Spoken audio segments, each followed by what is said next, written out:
Yo, welcome back, boys. We got another video, a little bit different for today. Not a gameplay video. More of that coming to the channel soon, of course. Um, as you know, but today, uh, I just wanted to cover the newest patch and everything that we've got going on, and as well as there is a new roadmap. So basically, what I decided to do is to go ahead and cover these. I'll probably be covering these a bit more in the future, but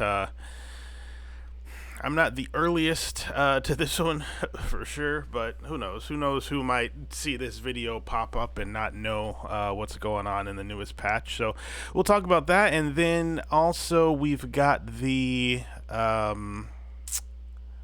roadmap which the devs released along with this new patch 6. So we are on patch 6. Let's just kind of go ahead and read through this.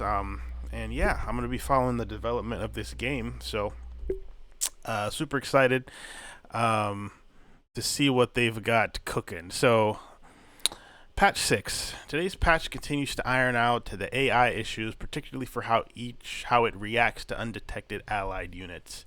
Another work in progress is finally seeing the light of day. Squad leader Tech can now properly lift heavy weaponry, just as God and dense muscle tissue intended. Pirates are also getting touch as their hierarchy better articulates itself with the arrival of some boarding commando barks. So I'm guessing that means boarding commandos are in command and they're barking at their troops. I don't know what that means exactly.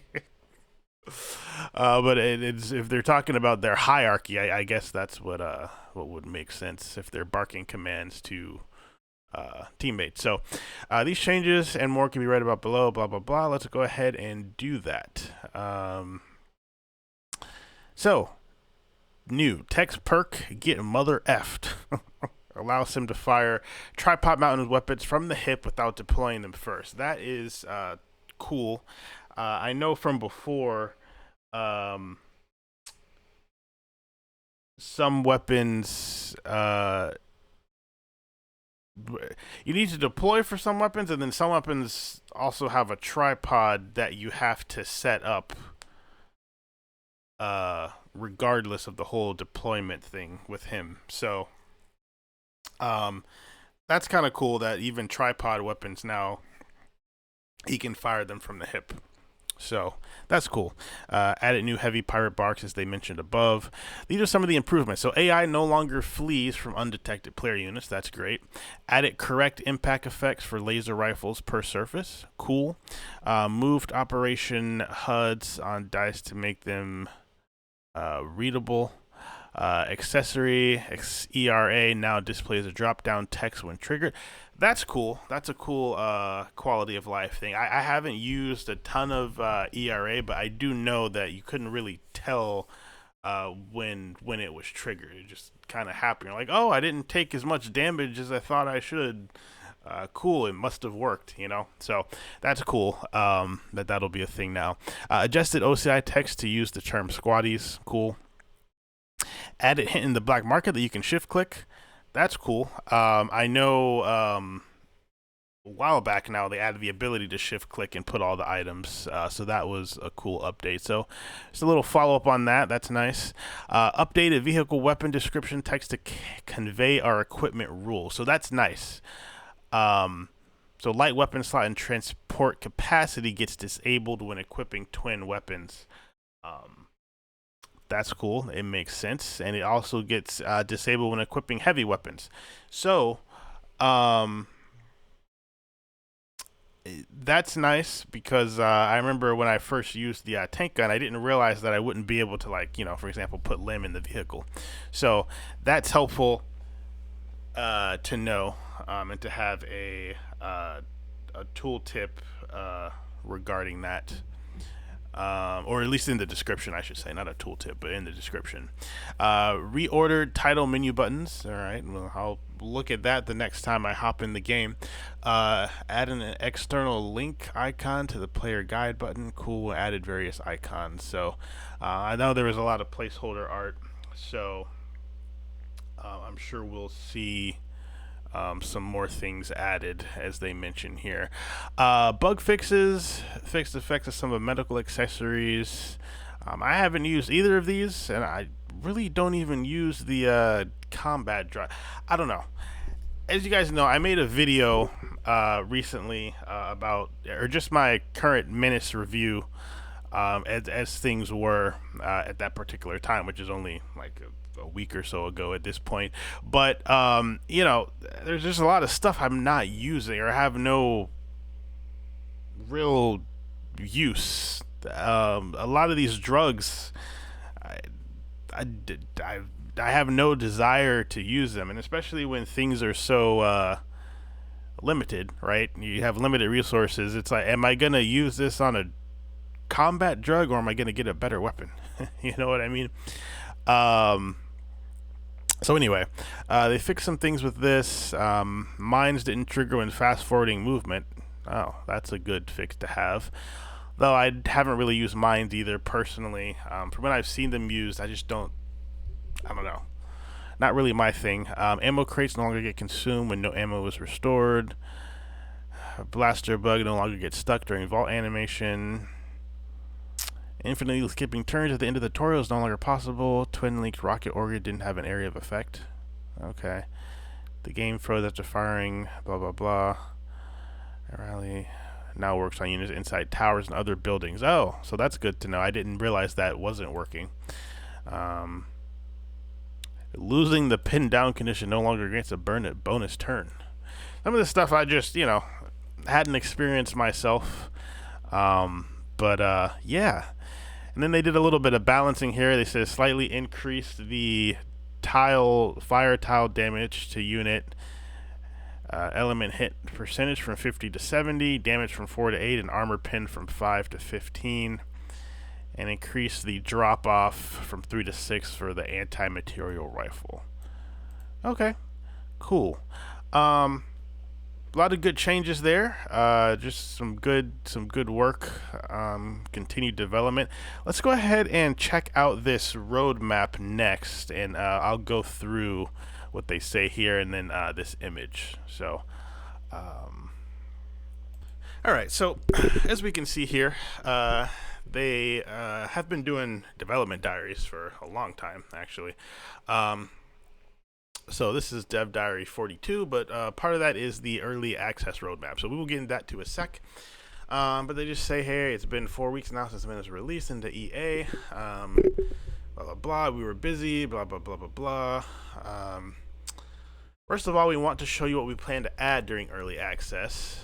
The game will be in early access for about 1 year if everything runs smoothly. Okay, cool. So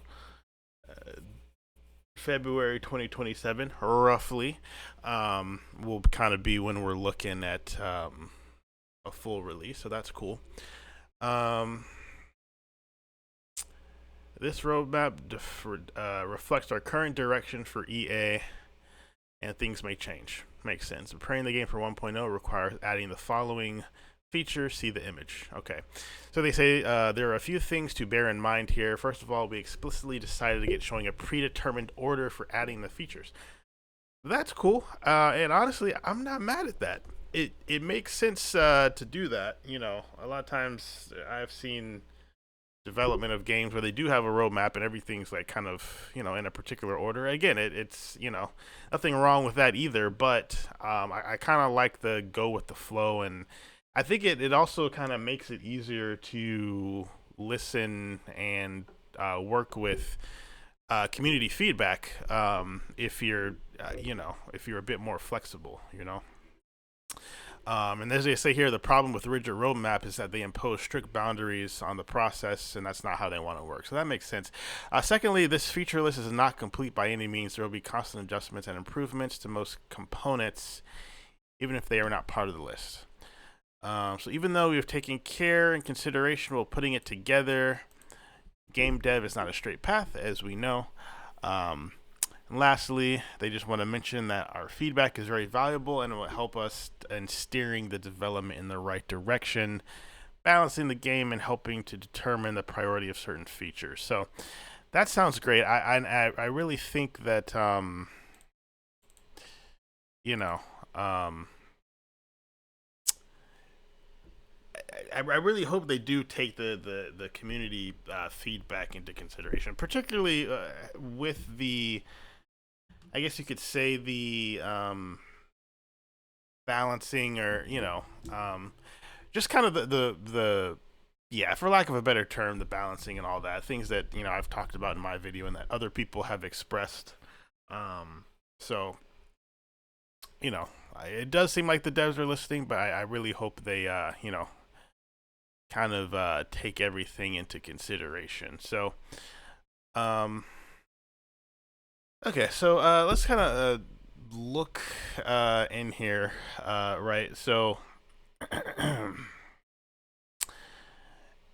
they kind of have put this into a few separate areas.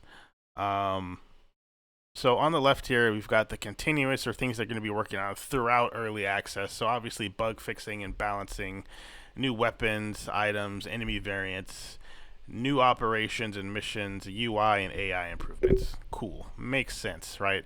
Then they talk about the major content updates. So squad leader reinforcements, they talked about 1, 2, and 3. Different types of squad leaders based on story factions in the game.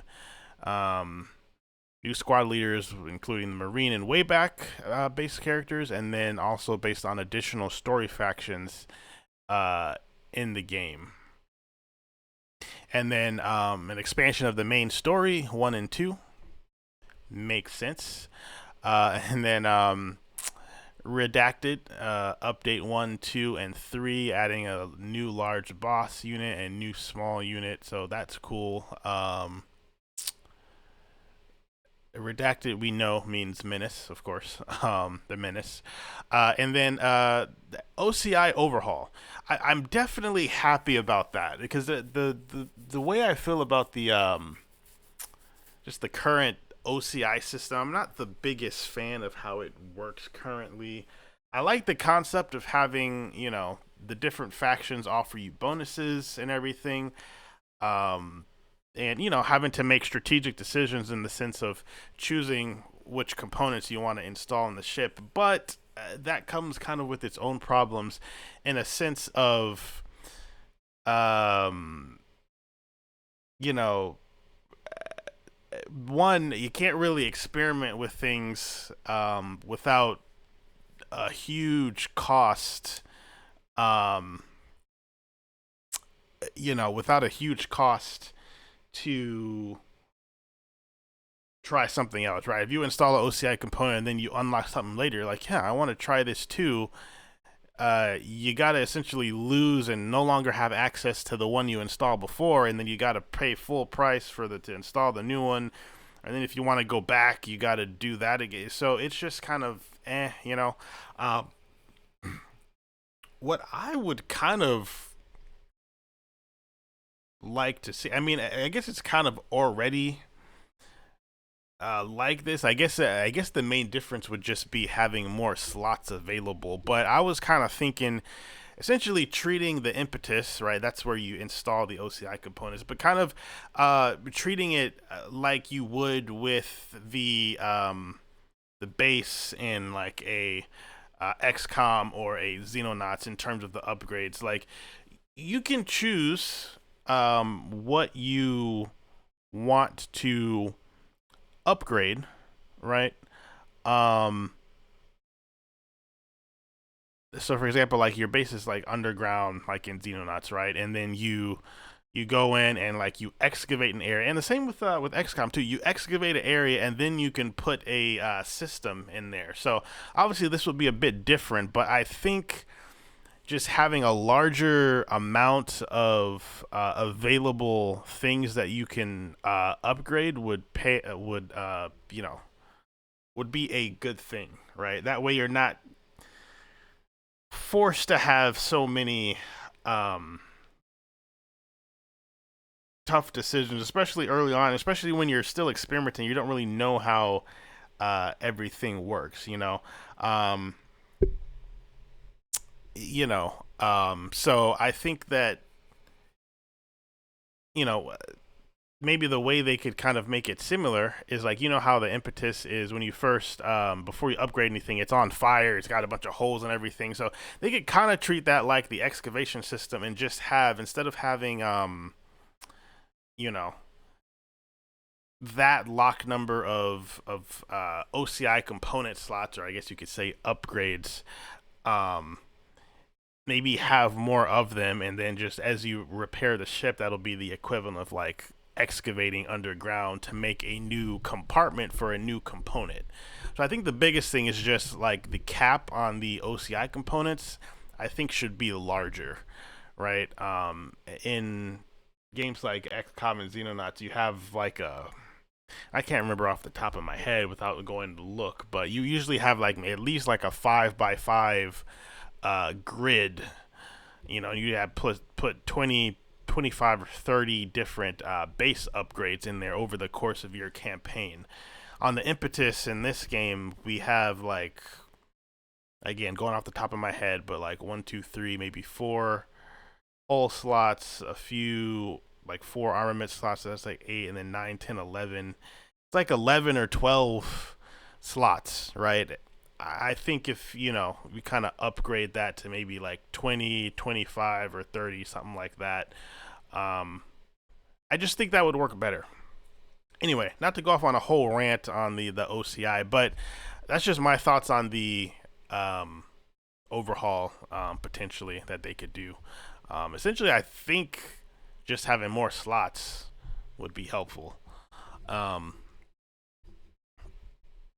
and then maybe a system, either have more slots or make it not as punishing to try different things, right? Because you're like, if you try the landmines, then you're like, these aren't really my thing. But then you got to go and it's like, I want the turret back, but then you got to go and install the turret again for full points. It's kind of, kind of annoying. So I think either more slots or less of a penalty, or we get some sort of refund for, you know, swapping out um, things. Or, you could kind of frame it as, hey, we already have the component and the hardware for a turret. So, yeah, we're using the mines in this slot now, but if we want to switch back to a turret, yeah, that's only going to cost, um, you know, 10, maybe 20 OCI components compared to, you know, um,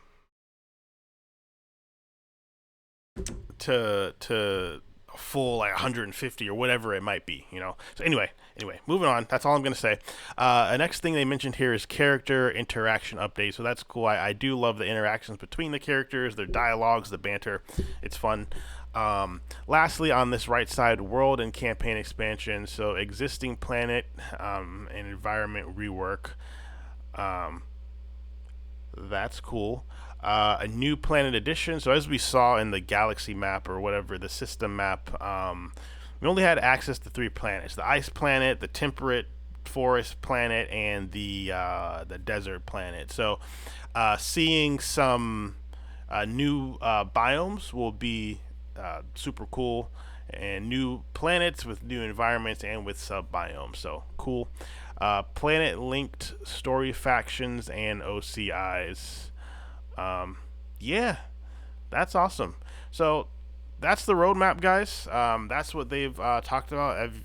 Disclaimer: work in progress, of course. So that makes sense. But yeah, really excited. Um, Not a whole lot of like crazy changes in terms of the patch, but obviously some good stuff there too. Nothing like super game changing. So, the current playthrough I have going now, the AI playthrough, more videos with that coming soon. The first video did pretty well.